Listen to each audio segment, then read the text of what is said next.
I was just picking out strawberries when some lady screamed, "She's got a gun!" Like my wife was robbing the fruit stand, I told the deputy later. But in that moment it felt like the entire farmer's market hit the panic button. It all started with a bright sunny Saturday, the kind where you think nothing can possibly go wrong. My wife Lexi, in jeans and a plain green tank top, had her holstered firearm secured on her hip, perfectly legal in our state, fully permitted, and she wasn't even touching it.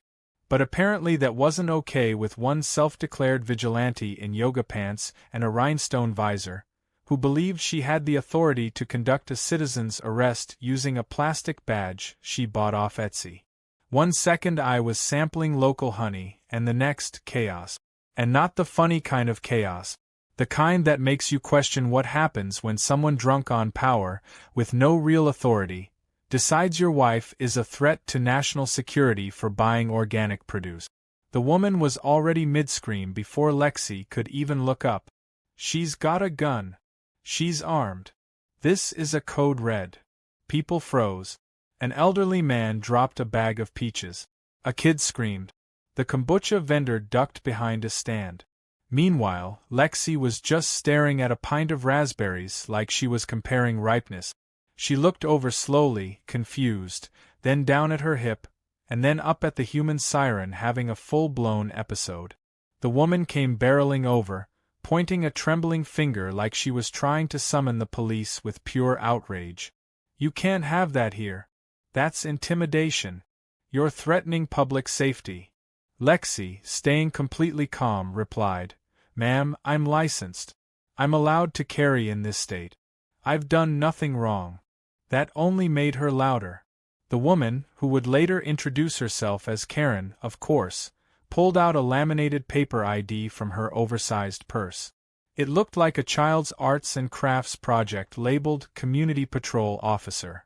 She was wearing a lanyard with a plastic badge that said, Neighborhood Enforcement Unit. I didn't even know that was a thing. She flipped the badge up like she was flashing credentials in a crime drama and yelled, "You're under citizen's arrest. Get on the ground now." Lexi didn't move an inch. She blinked. "You can't be serious." Karen nodded furiously. "I am authorized to detain you under Penal Code 837. You are in violation of Civic Code 14C. Section 3, Threatening Behavior with a Weapon." Lexi actually tilted her head. "That code doesn't exist," she said. "Yes, it does. I looked it up on Nextdoor." I was walking back toward Lexi with a bag full of tomatoes when I saw Karen trying to physically block her from leaving. She had dropped her tiny white dog, named Justice, by the way, and was pulling out pink fuzzy handcuffs. "On your knees now, or I will be forced to escalate." At this point, several vendors were watching like it was Free Street Theater. One guy had even pulled out his phone to film. Lexi sighed, slowly backing up to give space, not because she was threatened but because she didn't want Karen to touch her. That was the golden rule in de-escalation: always give space, no matter how absurd the situation. Karen lunged forward anyway. Lexi didn't retaliate. Instead, she gently turned her shoulder and let Karen trip over her own sandal and tumble into a crate of carrots. A crowd had formed now. People were whispering and some were laughing. Karen popped up, bits of green stuck in her visor, and screamed, "You assaulted me! That was a tactical takedown. You just committed a felony." A nearby farmer stepped in and said, "Lady, you tripped over your own feet. You need to calm down." But Karen wasn't done. She turned to me. "And you? You're her accomplice. Did you give her that weapon? Are you the gun runner?" I raised a single eyebrow. "Gun runner? We live 2 blocks from here. We're buying vegetables." Karen whipped out her phone and began narrating like she was live streaming a hostage negotiation. "This is Karen Dunmore with the Neighborhood Enforcement Unit, and we have a situation in progress. Female suspect, armed and dangerous, refusing detainment. Backup required. Repeat, backup required." She kept spinning in circles, shouting into her phone, as though backup was going to teleport in. Lexi folded her arms. Ma'am, you need to call real law enforcement. I'd be happy to show them my license and carry permit. Don't tell me what to do. Karen shrieked. I've studied constitutional law for 3 months. I know my rights. 10 minutes passed. Lexi stood calmly, leaning slightly against the produce table, completely non-threatening. Karen was still pacing, panting, and clutching her badge like it was a crucifix. Then we heard the sound of a real siren in the distance. Finally, within a few moments, a local sheriff's vehicle pulled up alongside the market. 2 deputies stepped out. One of them took one look at Lexi and immediately broke into a wide smile. Lexi? Is that you? She nodded. Hey, Mark. She had trained him during a hostage simulation 2 months earlier. Karen sprinted toward the deputies, her phone still in her hand. Arrest her. She's got a gun. She tried to kill me with a tactical role. Mark held up a hand. Ma'am, take a breath. Let's all talk calmly. Karen began waving her arms wildly. No. I'm invoking public authority. She's a danger to this community. I need her in cuffs now. Mark turned to Lexi. Do you have your ID and permit? She handed it over without hesitation. The second deputy glanced over Karen's fake badge and narrowed his eyes. Where did you get this? Karen replied proudly. It's issued through the Neighborhood Safety Task Force. I printed it myself. People around us were snickering. The other deputy whispered something to Mark, who chuckled and shook his head. Ma'am, he said to Karen, you need to stop pretending to be law enforcement. That's not legal. Karen lost it. You're protecting her because she's one of you. This is a cover-up. She has tactical gear training and probably access to grenades. Lexi looked her dead in the eye and said, Actually, I do. But they're in a locked facility 2 towns over, so you're safe for now. That shut Karen up for 2 full seconds before she dramatically gasped. You just confessed. The deputies gently moved Karen aside and began explaining the law to her while Lexi and I stood nearby, finally able to breathe. I looked at her and said, You just wanted to buy some strawberries. She smiled. And maybe a pie. Now I'm on a government watch list run by a woman who thinks raspberry jam is contraband. The scene began to clear, but the damage was done. Karen had embarrassed herself in front of a market full of people, including several parents who recognized Lexi from the self-defense courses she offered at the community center. Little did we know, Karen wasn't finished. This wasn't the end of her crusade. It was just the first strike in what would become a full-on neighborhood war, one where HOA letters, fake lawsuits, and courtroom drama would soon follow. But for now, we walked back to our car with our groceries, still stunned by how fast a peaceful morning had turned into a public interrogation. Lexi looked at me and said, You know I'm going to have to file something official about this, right? I nodded. Yep. And maybe next time we just do grocery delivery. She laughed. But then who would save the carrots from aerial assault? We assumed it was over. A lunatic meltdown at the farmer's market, a couple of deputies clearing the scene, and Karen scuttling off like a defeated raccoon clutching her laminated badge and wounded ego. But 24 hours later, our doorbell rang and reality reminded us that crazy never clocks out. I opened the door to find a rolled-up envelope stuck in our porch planter with a red ribbon and an official-looking HOA seal. That was already strange enough, but what really made it surreal was the handwritten note stapled to the outside. Notice of emergency hearing, concerning your domestic threat to the community. My stomach dropped, and Lexi, who was drying dishes at the kitchen sink, noticed my expression instantly. I handed her the envelope. She pulled it open and read aloud with her usual calm precision. Due to a recent public incident involving open carry and aggressive conduct unbecoming of a resident, a review meeting has been scheduled to determine disciplinary action, including but not limited to fines, restrictions, or temporary suspension of HOA privileges. She raised an eyebrow. Aggressive conduct unbecoming of a resident? That's either an insult or a rejection letter from a homeowner's cotillion. What followed felt like the HOA equivalent of a kangaroo court. The meeting was set for 6 p.m. sharp the next day, in the community clubhouse, Karen's territory. It was the only location with enough folding chairs to house the number of egos typically present at these events.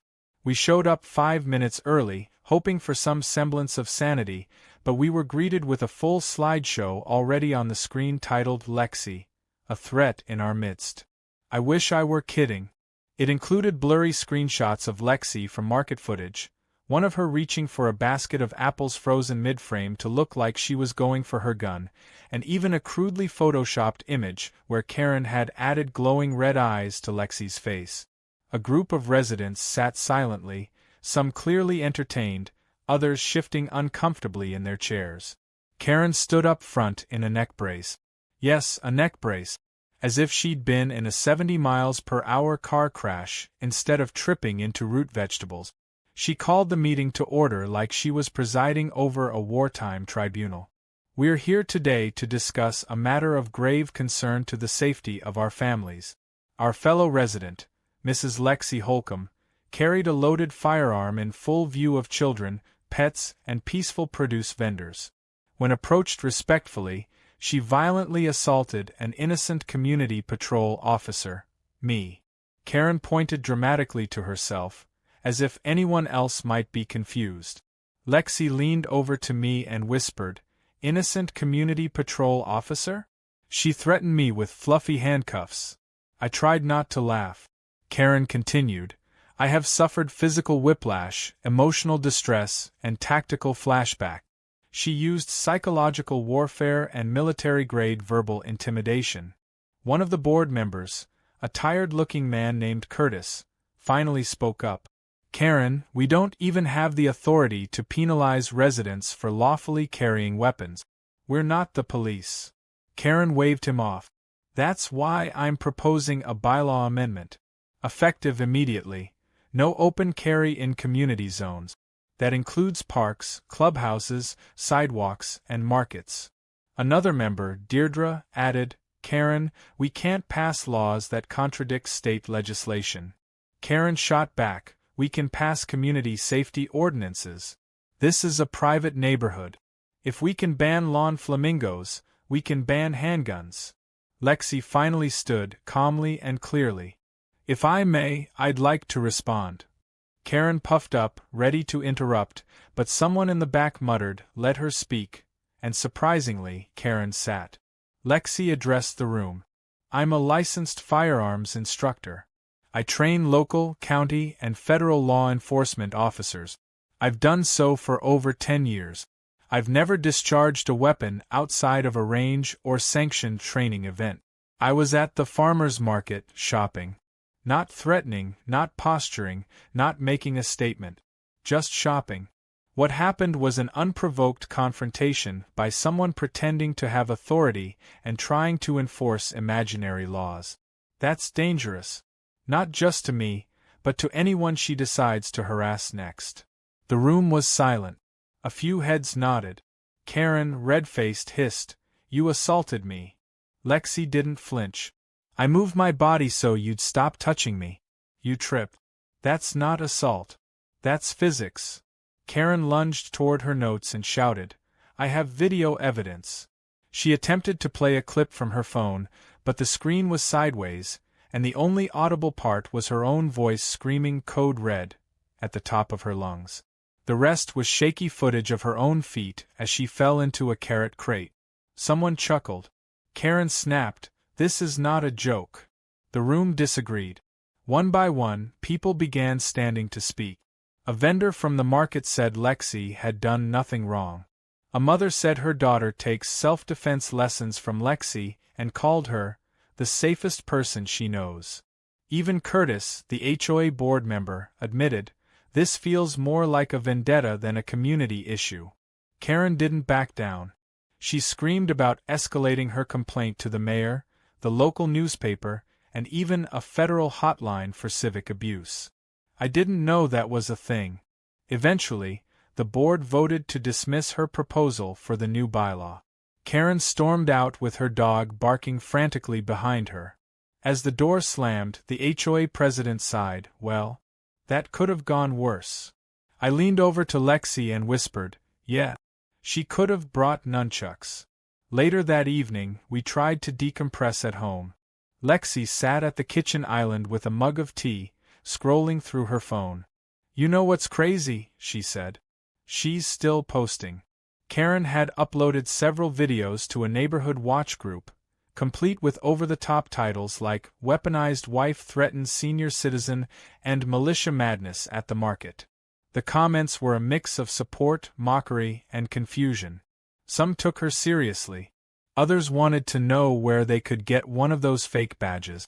One commenter asked if the dog had received PTSD therapy yet. Lexi chuckled but then grew serious. This isn't over. People like her don't stop when logic wins. They escalate. She wasn't wrong. 3 days later, we received official notice. Karen had filed a civil complaint at the local magistrate's office. She was suing Lexi for emotional distress, community endangerment, and willful weaponry. The complaint was handwritten in all caps with half the lines underlined and the phrase, "Murder Energy," scribbled in the margin. She was asking for $15,000 and a public apology at the next HOA meeting. Lexi held the letter for a long moment and said, "She really thinks this is going to work." I asked what we'd do. She smiled. "We fight it. With facts. And maybe a touch of fun." As the week wore on, Karen's antics didn't slow. She started walking her dog past our house 3 times a day, filming herself whispering, "We're being watched." She wrote on the sidewalk in chalk, "Remove tactical terror from our streets." And then, just when I thought it couldn't get any stranger, Lexi got a call from a familiar voice. Deputy Mark, the same officer who responded at the market, was organizing a SWAT training simulation downtown. He asked if she'd lead the tactical negotiation workshop. And the kicker? It was happening in the same public square where Karen first exploded. Lexi's eyes gleamed. "You know what they say about poetic justice," she said. I raised an eyebrow. "Let me guess. It's best served with tactical precision." She nodded. And a side of calm retaliation. I had no idea just how satisfying that training session would become. But one thing was certain. If Karen thought a market spat and a shaky video were enough to win, she hadn't yet seen Lexi in her true element. The moment we pulled into the downtown plaza for the SWAT training simulation, it felt like a setup, but not for Lexi. For Karen. The same place where she tried to stage a dramatic citizen's arrest would now become the stage where Lexi was about to run an elite law enforcement exercise. The irony was so thick you could bottle it. Deputy Mark had asked Lexi to lead a hostage negotiation drill, complete with role players, fake suspects, and mock civilians, all under controlled conditions. They'd even set up roped boundaries and signs that read, "Police Training in Progress. Do not interfere." Still, we both knew Karen wouldn't be able to resist. She had spent the last week playing neighborhood martyr, uploading emotional rants and editing clips of the farmer's market to make it look like Lexi was reenacting a scene from an action movie. In one clip, she even added dramatic music and slow motion. But today, reality was going to bite back. By 10 a.m., the simulation was underway. Lexi wore her training gear and coordinated the teams through earpieces and hand signals. She assigned roles. One person was a hostage, another a volatile suspect, and demonstrated how to talk someone down using calm, non-aggressive commands. She wasn't just leading, she was teaching live. Local police departments, a few sheriff's units, and even a couple of rookie FBI trainees had shown up to observe. Everyone knew Lexi's reputation in tactical psychology. This wasn't some backyard roleplay. It was official, certified, and fully documented. Halfway through the drill, I noticed a familiar bobbing visor in the crowd outside the roped-off area. Karen, clutching her phone like it was a baton of righteousness, was filming again. She had brought Justice, the tiny yapping dog, and she was talking into her phone with the same urgency of a weather reporter in a hurricane. There she is, training paramilitary forces in the heart of our town. And no one's stopping her. This is what it looks like when suburban warfare is normalized. They said it was a simulation. I say it's a takeover. I wanted to laugh, but Lexi caught my eye and gave me the faintest shake of her head. This was her moment, and she wasn't going to let Karen hijack it. Then, during a high-pressure hostage scene, Karen crossed the boundary. She ducked under the caution tape like she was storming a red carpet. One of the SWAT officers on standby immediately approached her. "Ma'am, this is an active training zone. You need to step back." Karen, unsurprisingly, ignored him and began shouting, "Lexi Holcomb, I am issuing a final public warning. You are in violation of civic peace statutes, and I demand you cease this simulation immediately." The crowd of trainees and observers all turned toward the scene, confused and visibly annoyed. Karen continued, "I have submitted a citizen's petition with over 7 signatures to have you removed from this town. You are inciting tactical unrest." That was the moment Lexi decided enough was enough. She calmly walked over, her tone neutral and measured, the same way she would address a real suspect in crisis. "Karen, this is a law enforcement exercise. You are trespassing on a restricted zone. You need to return to the sidewalk." Karen scoffed and took another step forward.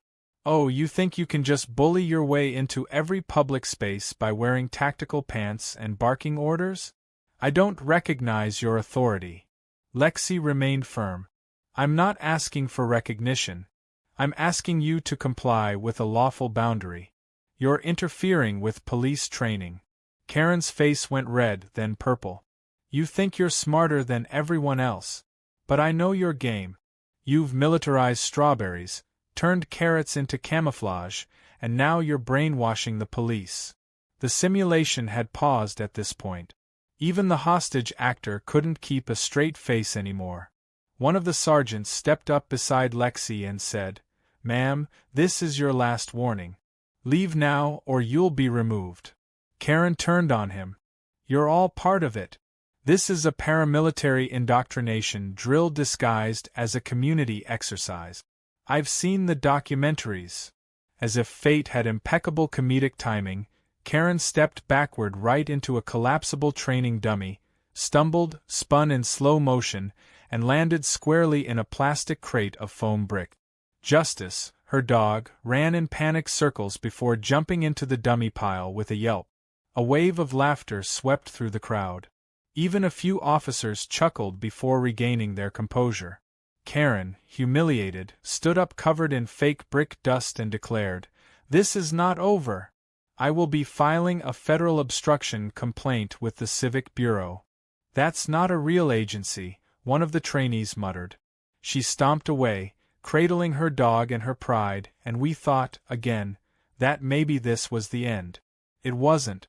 An hour later, while we were still packing up gear, Lexi's phone buzzed with a notification.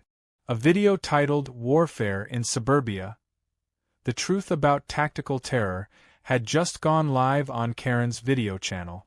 It was a poorly cut sequence of Lexi demonstrating a hostage extraction, spliced with Karen narrating in voiceover like it was a conspiracy documentary. She'd even added fake explosions and a red alert banner over Lexi's face. Lexi sighed. "She's spiraling." I nodded. "But at least she's doing it with editing software now instead of handcuffs." But then came the twist. The HOA meeting the following week had added a new item to the agenda: weaponization of public spaces, resident accountability inquiry. We both knew who submitted it. When we arrived at the meeting, we were surprised to see a much larger turnout than usual. Apparently, Karen's video had gained attention, not because it was convincing, but because it was being shared on local forums as unintentionally hilarious. One blogger had called it the best unintentional comedy since someone put dubstep over wildlife documentaries. Karen walked in late, wearing aviator sunglasses and what appeared to be a camo-patterned scarf. She stood before the group and announced, Due to the community's growing concerns about Lexi Holcomb's ongoing tactical demonstrations, I moved that she be formally restricted from organizing any public events, holding any instructional classes, or participating in community safety initiatives until her intent can be fully investigated. Dead silence. Then Curtis, the board member who had seen enough of her nonsense, stood up. Karen, let me stop you right there. Lexi is the reason half this community even understands what de-escalation means. You're the one causing disturbances. She trains the people who protect us. All you've done is film carrots and scream about civil war. Karen tried to interject, but it was clear the tide had turned. One by one, residents stood up and defended Lexi. A father explained how his daughter stopped a bullying incident using techniques Lexi had taught her. A local shop owner said Lexi helped run a safety class for his elderly staff. Even a teenage boy spoke up and said, "She taught my mom how to handle herself when walking alone at night. That matters. She matters." Karen's face tightened, lips pursed into a thin line, and she snapped, "You're all blind. She's militarizing kindness." The board took a vote to table her motion indefinitely, effectively killing it. Karen stormed out mid-speech, knocking over a coffee cup and almost tripping again over her own scarf. As the meeting ended, the HOA president approached Lexi and said, "We'd like you to host a formal community workshop. You've got full approval and support." Lexi nodded. "Gladly. But maybe let's start with something simple. Like how not to trip over phone bricks." The room laughed again. Back home that night, we finally sat on the porch, letting the breeze wash over the day. Lexi looked at me, quiet for a long while, then said, "She's going to do something else, isn't she?" I nodded. "She can't help herself. You embarrassed her with competence." Lexi grinned. "Well then, maybe it's time we play a little defense." I raised an eyebrow. "What kind of defense?" Her grin widened. "The legal kind. If she wants war, maybe it's time I file a countersuit." And with that, the next phase of Karen's unraveling had just begun. The legal notice we sent wasn't just a warning shot, it was a direct response to Karen's relentless nonsense. Lexi wasn't playing defense anymore. She filed a formal harassment complaint, citing multiple incidents backed by video evidence, witness statements, and the finest compilation of HOA madness our neighborhood had ever seen. The complaint detailed not only Karen's false accusations and interference in a police-sanctioned training simulation, but also her public defamation efforts, complete with screenshots of Karen's conspiracy blog, footage from the infamous Carrot Tumble, and her edited Warfare in Suburbia masterpiece, which had gone viral for all the wrong reasons. Lexi filed through a civil attorney she knew from her work with tactical response units, and within days, Karen was served with a court date and a cease and desist letter that made her name drop lower than her HOA approval rating. Karen didn't take the news well. She showed up at the courthouse steps 3 days later in a trench coat, holding a cardboard sign that read, "Fighting for Peace Against the Military Machine." She also brought a blow-up gavel and kept yelling, "Mock trial! Mock trial!" as if reality would bend to her will. Her husband stood nearby, completely mortified, holding a briefcase and trying to act like this was a perfectly normal Tuesday. We found out later he was an insurance adjuster and not, as Karen had claimed online, a constitutional litigation specialist with deep federal ties. The court assigned a preliminary hearing date for the following week, and Lexi was ready. Leading up to the hearing, things got even more bizarre. Karen escalated in ways we hadn't even anticipated. She started posting laminated flyers around the neighborhood with Lexi's face, a fake red warning label, and the words, "Armed and trained, a danger to domestic tranquility." The flyers were stuck to lampposts, trash bins, even one on the community playground slide. Kids were pulling them down and using them as pretend spy gadget. We collected 10 of them and brought them to the HOA president, who shook his head and said, "This woman's going to set the neighborhood on fire trying to ban a shadow she invented." Lexi didn't respond publicly.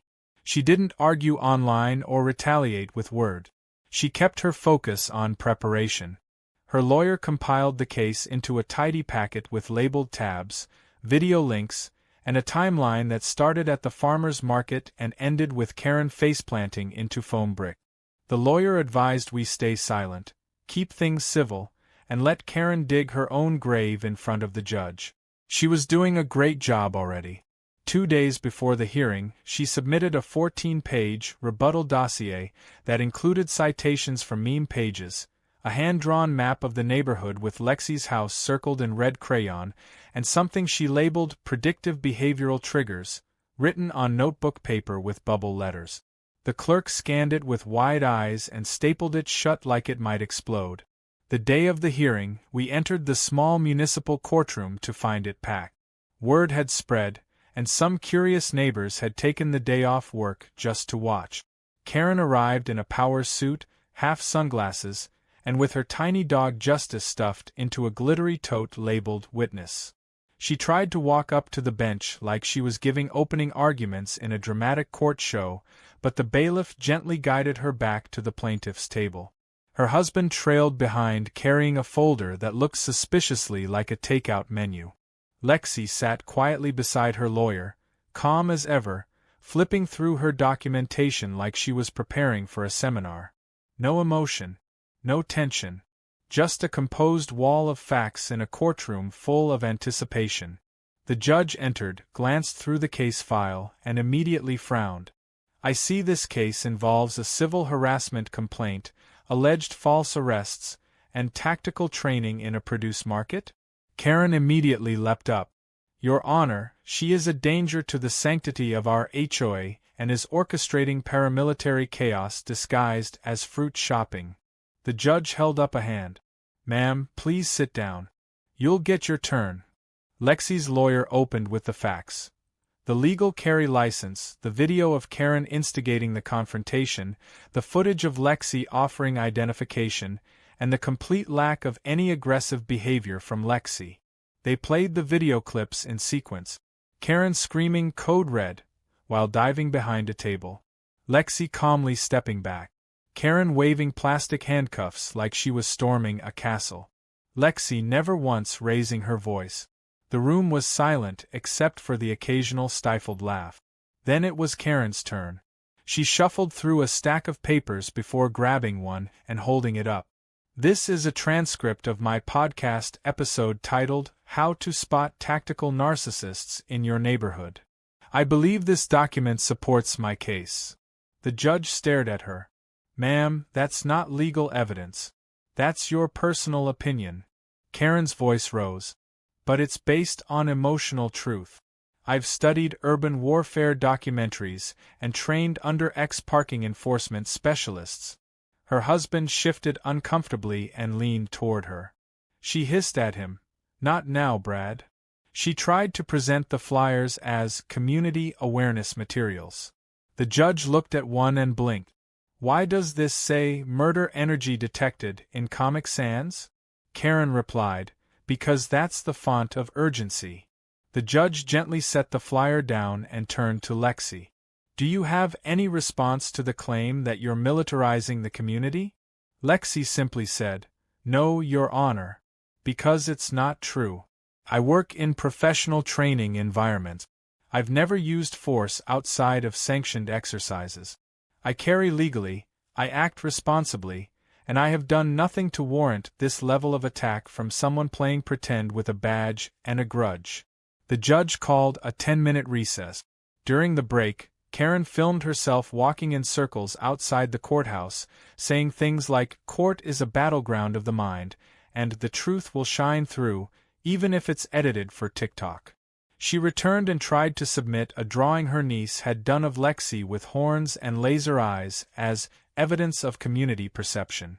The judge finally had enough. "Mrs. Dunmore, this is a court of law, not a middle school art fair. I'm ruling in favor of the respondent. All further contact from you to Mrs. Holcomb is to cease immediately. Any future defamation or false claims will result in criminal charges. Do you understand?" Karen stood up and declared, "I reject your authority." But I accept your opinion." Then she stormed out, Justice barking furiously as if he'd just lost a custody battle. Lexi and I remained seated until the judge left, then exchanged a look. We weren't elated. We weren't smug. We were just relieved. Finally we could breathe. As we left the courtroom, several neighbors who had come to watch applauded quietly. One whispered, "I didn't even know you could sue for being too tactical." "Guess you can't." At night, as we sat on the porch again, Lexi looked out into the dark street, sipping tea. "She'll probably do something again, you know. Maybe not soon. But eventually." I nodded. "Yeah, but now we've got legal ground. And a stack of flyers for memory's sake." Lexi smiled. "You know what I want next?" I glanced at her. "Peace." She shook her head. "A seminar. One that teaches people how to spot fake authority and respond calmly. I'll call it tactical chill." I laughed. "You're actually serious." She sipped her tea again and said, "Deadly?" The weeks that followed the courtroom fiasco were surprisingly calm. Karen had gone quiet, almost too quiet, like a storm cloud retreating just over the horizon. No more chalk messages on the sidewalk.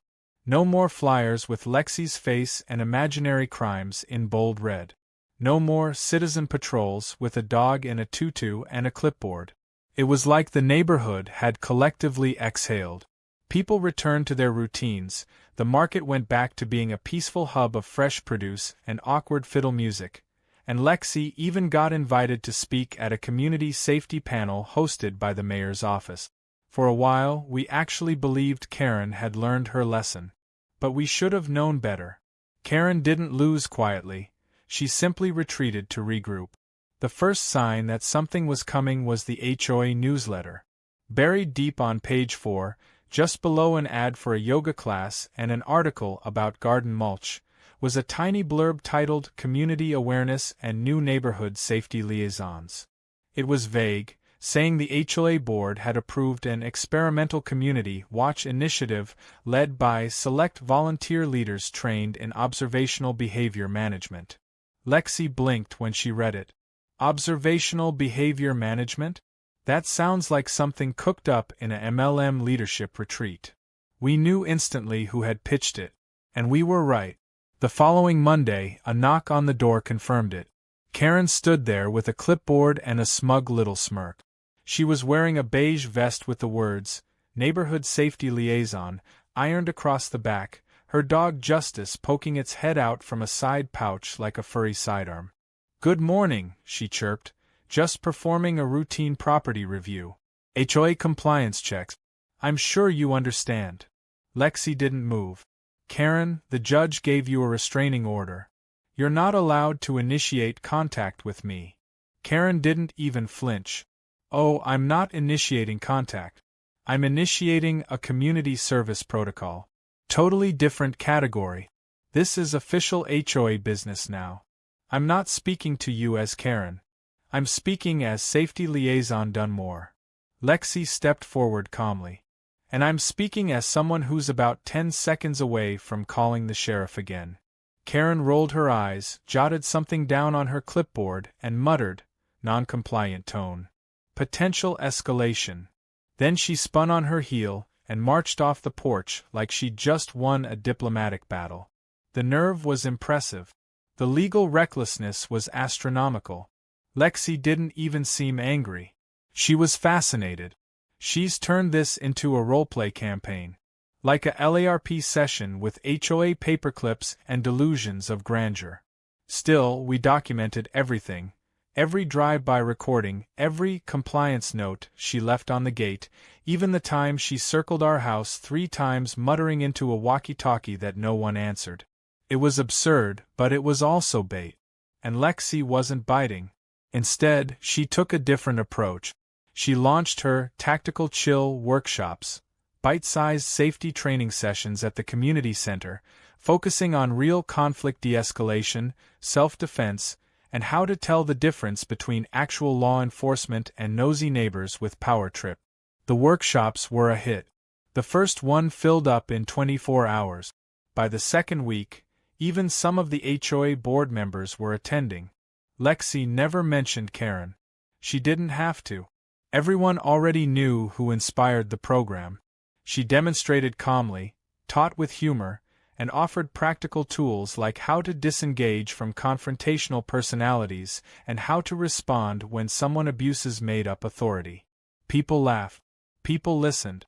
And most importantly, people learned. Karen, on the other hand, was unraveling. With every successful class, her grip on the neighborhood's attention slipped further. She tried crashing the third session by standing outside the center with a sign that read, "Tactical training equals community draining," but no one paid attention. Eventually she gave up and started her own workshop in her garage, called Neighborhood Command Basics. Only 2 people showed up. One neighbor's confused teenage son and a guy who thought it was an improv class. We only found out about it because Karen tried to post about it in the community forum, but the HOA moderator flagged her post for misinformation and excessive caps lock. Then came the final showdown. The HOA's quarterly meeting drew a bigger crowd than usual thanks to the rising popularity of Lexi's classes and the growing curiosity about Karen's next meltdown. The board had added a new item to the agenda: a vote to officially dissolve the Neighborhood Safety Liaison role due to community confusion and legal conflict. When Karen walked into the room, she was dressed in full fake uniform, khaki vest, combat boots, aviator sunglasses, and a lanyard with a badge that said Crisis Neutralization Officer. She marched straight to the podium and began delivering what she called her State of the Neighborhood address. She rambled about tactical overreach, suburban decay, and how unregulated grocery shopping was leading to covert militarization. Curtis, the exhausted board member, interrupted her mid-sentence. "Karen, this is a homeowners' meeting, not a Netflix docudrama. Sit down." Karen held up a USB drive. "I have footage. Drone footage. It proves Lexi has been running tactical drills near the neighborhood pool." Lexi stood up. "Karen, that was a birthday party. With water balloons." Karen refused to sit. "I move that all community members be subjected to mandatory attitude reviews and weapon presence audits." The room collectively groaned. One resident whispered loud enough for the mic to catch, "This woman needs a hobby that doesn't involve spreadsheets and paranoia." The board voted 8-0. The Neighborhood Safety Liaison program was terminated on the spot. Karen's badge was declared invalid, her flyers ordered to be removed, and she was instructed, formally, not to speak on behalf of the HOA ever again. As the gavel came down, she shouted, "You'll regret this. You've just voted for chaos." Someone in the back mumbled, "If this is chaos, bring it on." Karen stormed out for the final time, dragging Justice behind her, accidentally knocking over the water cooler on her way out. No one rushed to help her clean up. Outside, as the crowd filtered into the parking lot, Lexi was approached by a handful of younger residents. They asked when the next workshop was. One said, "Thanks for teaching us how to spot fake authority. My aunt almost joined a Facebook militia group last year." Lexi laughed, then gave him a free training pamphlet. I watched her, calm and grounded, the very opposite of the woman who had tried to destroy her just a few weeks ago. It was over.